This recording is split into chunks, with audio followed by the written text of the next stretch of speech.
లక్షలు పోసిన కార్లు ఈ మధ్య కాలంలో అగ్నికి ఆహుతవుతున్నాయి.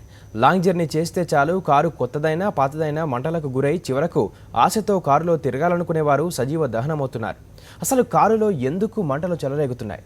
తప్పిదం ఎవరిది? ఎక్కడ చూసినా కూడా రోడ్లపైన కార్లు తగలబడడం మనం చూస్తూ ఉంటాం. సో ప్రధానంగా అసలు ఈ కార్లు ఎందుకు తగలబడతాయి? ఏ సీజన్లో కనబడవు, ఒక వేసవిలోకి వచ్చేసరికి మాత్రమే కార్లు తగలబడుతుంటాయి. సో దానికి కార్లు తగలబడకుండా ఉండాలంటే కస్టమర్ ఎట్లాంటి జాగ్రత్తలు తీసుకోవాలో మనం ఇప్పుడు చూద్దాం. సో ప్రధానంగా కార్లు తగలబడడానికి ముఖ్య కారణం ఏంటంటే బ్యాటరీకి సంబంధించి ఎక్స్ట్రా ఫిట్టింగ్స్ ఉండడం. ఈ విధంగా ఎక్స్ట్రా ఫిట్టింగ్స్ ఉన్నట్లయితే ఖచ్చితంగా దీంట్లోంచి మనం ఎక్కువ దూరం ప్రయాణించినప్పుడు దాంట్లోంచి వచ్చేటువంటి స్పార్క్లింగ్స్ ఏవైతే ఉంటాయో ఆ స్పార్క్లింగ్స్ వల్ల బ్యాటరీ కనెక్ట్ అవ్వడం, తర్వాత స్పార్క్లింగ్స్ వల్ల మంటలు రావడం, కార్లు కాలడానికి ప్రధానంగా బ్యాటరీకి ఉన్నటువంటి ఎక్స్ట్రా ఫిట్టింగ్స్ ఉంటాయి. ఎందుకంటే చాలామంది సౌండ్ సిస్టమ్స్ కానీ తర్వాత ఎక్స్ట్రా లైటింగ్స్ కానీ ఇవన్నీ పెడుతుంటారు. సో వీటి వల్ల ప్రధానంగా కార్లలో మంటలు వేయడానికి ఒక ఆస్కారం ఉంటుంది.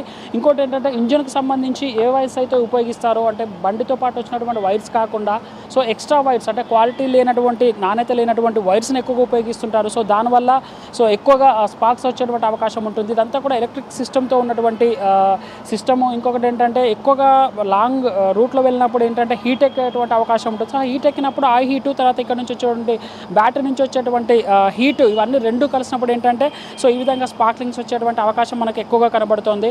సో ఇంకొకటి ఏంటంటే మనం లాంగ్ టైం వెళ్ళినప్పుడు ఖచ్చితంగా బండ్లో కూలెంట్ ఉందా లేదా అనేది చెక్ చేసుకోవాల్సిన అవసరం ఉంటుంది. కూలెంట్ అనేది ఇంజన్ పూర్తిగా ఎంత లాంగ్ డ్రైవ్ చేసినా చల్లబడడానికి ఉపయోగించేటువంటి ఒక లిక్విడ్ ఉంటుంది. సో ఈ కూలెంట్ దీంట్లో ఉందా లేదా ఎప్పుడు చెక్ చేసుకుంటూ ఉండాలి.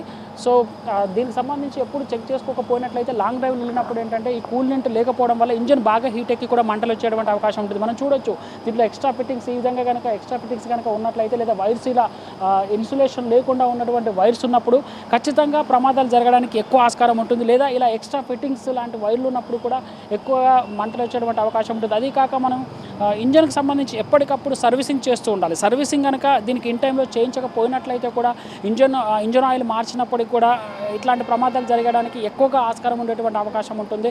ఇక మనం టైర్స్ విషయానికి వద్దాం. టైర్స్ విషయానికి టైర్లు ఏంటంటే మనం లాంగ్ టైం వెళ్ళినా ఇంటర్నల్గా వెళ్ళినా కూడా టైర్స్ మాత్రం చాలా బాగుండాలి. టైర్లు కనుక ఈ విధంగా గుండైపోయినట్లు ఉన్నట్లయితే రోడ్డు మీద వెళ్ళినప్పుడు డాంబర్ రోడ్డుకు తర్వాత ఈ టైర్ కాబట్టి టైర్కి మధ్యలో ఎక్కువగా ర్యాపిడ్ ఏర్పడి సో మంటలు వచ్చేటువంటి అవకాశం కూడా ఉంటుంది. సో ఇట్లాంటి టైర్ల విషయంలో కూడా ఎప్పటికప్పుడు టైర్ల కండిషన్ చెక్ చేస్తూ ఉండాలి. తర్వాత అదేవిధంగా మనం లోన్ చూద్దాం.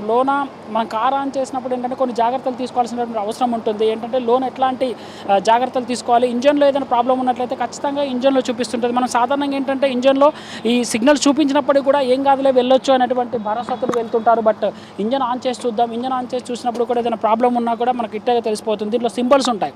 సో బ్యాటరీకి సంబంధించి ఏమైనా ప్రాబ్లం ఉన్నా బ్యాటరీకి సంబంధించిన సింబల్ చూపిస్తుంది, పెట్రోల్ అయిపోయిన పెట్రోల్ చూపిస్తుంది, ఇంకా ఇంజన్కి సంబంధించిన కండిషన్స్ అన్ని కూడా ఇందులో చూపిస్తాయి. మనం కార్ ఆన్ చేసినప్పుడు మనకి హీట్ మీటర్ ఉంటుంది. ఇక్కడ హై ఉందా లో ఉందా చూపిస్తుంది. ఒకవేళ హై ఉంటే ఖచ్చితంగా దీనిలో చూపిస్తుంది. ఒకవేళ ఏమైనా ఓపెన్ చేసినా బ్రేక్ సిస్టమ్ ఓపెన్ చేసినా ఇందులో క్లియర్గా కనబడుతుంది. సో మనం కొన్నిసార్లు చూడొచ్చు సౌండ్ సిస్టమ్స్కి సంబంధించి ఇలా ఎక్స్ట్రా స్పీకర్స్ ఉన్న వాటికంటే కూడా ఎక్స్ట్రా స్పీకర్స్, అంటే కార్లో పర్మిటబుల్గా కొన్ని కండిషన్స్ ఉంటాయి. అంటే దీనికి ఎలాంటి స్పీకర్స్ వాడాలి, ఎలాంటివన్నీ ఉంటాయి. సో అట్లాంటి సిచ్యువేషన్స్ లేకుండా ఇలా ఎక్స్ట్రా వైర్ ఫిట్టింగ్లు ఉండడం కూడా కొంతమేర ప్రాబ్లం వస్తుంది. కొంతమంది ఈ మిర్రర్ ప్లేసులలో వీడియో టీవీస్ పెడుతుంటారు. సో ఇట్లాంటి వాటి వల్ల కూడా కొంత కార్లలో మంటలు రావడానికి ఆస్కారం ఉంటుంది. సో ఎక్స్ట్రా ఫిట్టింగ్స్, తర్వాత ఏసీకి సంబంధించినటువంటి వెంటిలేటర్స్కి సంబంధించినటువంటి మనం సమ్మర్లో వెళ్తున్నప్పుడు ఏసీ ఎక్కువగా వాడుతుంటాం. ఏసీ వెంటిలేటర్స్ ఆన్ చేసినప్పుడు కూడా దీనికి ఉన్నటువంటి వైర్లలో క్వాలిటీ లేనట్లయితే కూడా మంటలు వచ్చేయడానికి పూర్తి స్థాయిలో ఆస్కారం ఉంటుంది. గ్యాస్ బండ్లు ఉన్నాయనుకోండి, సపోజ్ గ్యాస్ మీద ఆపరేట్ అయిపోతున్నప్పుడు దానికి సైమల్టేనియస్గా కూలెంట్ సప్లై అవుతూ ఉంటుంది. గ్యాస్ కూలెంట్ కోసం అది సఫిషియెంట్గా సప్లై అవుతుందా లేదా, ఇంజన్లో వాటర్ రీసైకిల్ అవుతున్నాయా లేవా, అది జాగ్రత్త పడవలసిన అవసరం ఉంటుంది. అంటే మనం లోపల డెక్ వాడుకుంటూ ఉంటాము, టీవీ వాడుకుంటూ ఉంటాము, ఇంకా అడిషనల్ హార్న్స్ వాడుకుంటూ ఉంటాము. దానివల్ల ఏమవుతుందంటే వైరింగ్ మీద లోడ్ వస్తుంది. ఈ external heat plus internal heat రెండు కలిపి దానివల్ల ఏమవుతుందంటే వైరింగ్ కాలిపోయే అవకాశం ఉంటుంది. దానివల్ల మంటలు వస్తుంటాయి. మనం కండిషన్ కనుక డ్రైవ్ చేసినట్లయితే నిజంగా మనం వెళ్ళేటువంటి డ్రైవ్ సేఫ్ డ్రైవ్ అవుతుంది. అదేవిధంగా ఇలా మంటల నుంచి మనల్ని కాపాడుకోవడమే కాదు, మన ఫ్యామిలీని కూడా కాపాడుకునేటువంటి పరిస్థితి మనకు ఉంటుంది. సో వీడియో జర్నలిస్ట్ వినోద్తో కలిసి రాజ్ కుమార్, సాక్షి టీవీ, హైదరాబాద్.